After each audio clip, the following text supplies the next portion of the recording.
Bisik doa waktu pagi dan doa hari siang, bisik doa malam sunyi agar hatimu senang. Salam sejahtera untuk kita semua, Shalom. Waktu yang istimewa ini mari kita siapkan hati dan pikiran kita. Kita akan merenungkan kasih Tuhan di dalam kebenaran firman-Nya. Tetapi sebelumnya mari kita minta tuntunan kuasa sorga, kita berdoa. Bapa di sorga, kami membutuhkan kehadiran kuasa Roh Kudus-Mu di tengah-tengah kami, mengurapi hati dan pikiran kami, agar kami boleh mengerti setiap firman yang akan kami baca dan renungkan. Hamba berdoa memohon kuasa-Mu di dalam nama Yesus. Amin. Renungan hari ini berjudul Kekuatan Penyembuhan dari Persekutuan. Ayat inti Mazmur 133 ayat 1. Sungguh alangkah baiknya dan indahnya apabila saudara-saudara diam bersama dengan rukun. Dalam bukunya Love and Survival, Dr. Dan Ormis yang dikenal karena karyanya dalam membalikkan penyakit jantung, menulis tentang kekuatan cinta dan keintiman dalam proses penyembuhan. Saya tidak menyadari adanya faktor lain dalam dunia kedokteran, bukan pola makan, kebiasaan merokok, olahraga, stres, genetika, obat-obatan, atau bahkan bedah yang memiliki dampak lebih besar pada kualitas hidup kita.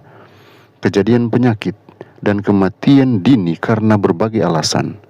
Ia melanjutkan dengan mengatakan bahwa kesepian dan isolasi dapat meningkatkan kemungkinan seseorang terlibat dalam perilaku berbahaya, seperti merokok atau makan berlebihan yang dapat menyebabkan penyakit tertentu atau kematian lebih cepat.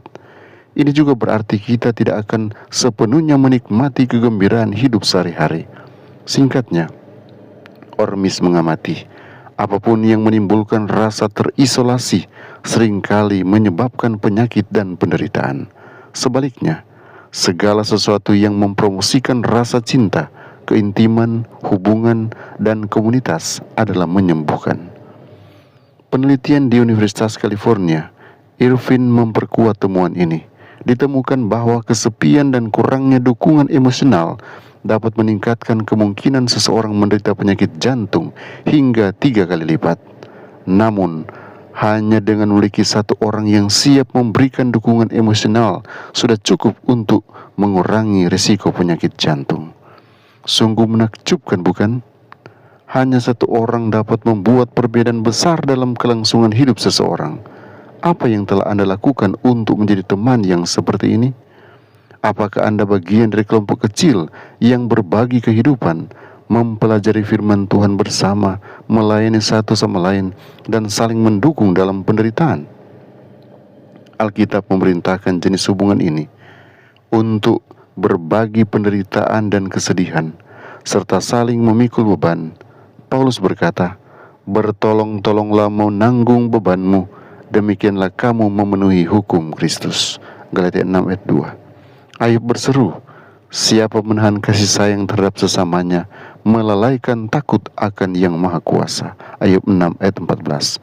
Rick Warren dalam bukunya The Purpose Driven Life menulis, di dalam saat-saat krisis yang mendalam, kesedihan dan keraguan, kita sangat membutuhkan satu sama lain. Ketika keadaan menghimpit kita hingga iman kita goyah, saat itulah kita paling membutuhkan teman yang bisa dipercaya. Kita memerlukan sekelompok kecil teman untuk beriman kepada Tuhan bagi kita dan membantu kita melewatinya. Dalam kelompok kecil, tubuh Kristus menjadi nyata dan dapat disentuh, bahkan ketika Allah tampak jauh. Jika Ayub menderita di lingkungan atau gereja Anda saat ini, apakah Anda akan menjadi teman yang memberi persekutuan erat yang dibutuhkan untuk meningkatkan peluangnya agar bisa bertahan dan maju? Kiranya Tuhan Yesus menolong kita memahami firman kebenaran ini. Mari kita berdoa. Bapa Surgawi, kami datang dengan penuh syukur karena penyertaan yang sempurna yang kami rasakan. Kami boleh menikmati berkat yang luar biasa saat ini. Kami boleh disegarakan dengan firman yang memberikan kami kekuatan iman.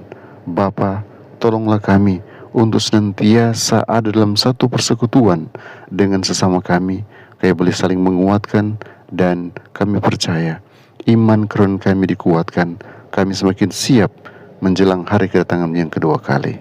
Hamba menyerahkan seluruh umat-umat Tuhan ke dalam tangan-Mu, dimanapun mereka berada. Biarlah Tuhan akan jaga lindungi mereka, berkati semua pekerjaan mereka, berikan kesuksesan untuk semua yang mereka kerjakan. Dan bila mereka bertemu dengan masalah, Engkau jugalah yang akan berikan jalan keluar, karena kami percaya di dalam Tuhan semua masalah bisa diatasi. Kasih karunia-Mu dan damai sejahtera-Mu yang melampaui segala akal akan terus menyertai dan berkati umat-umat Tuhan dari sekarang, besok sampai hari Maranatha. Di dalam nama Yesus, nama yang indah, hamba selalu berdoa dan memohon berkat. Amin.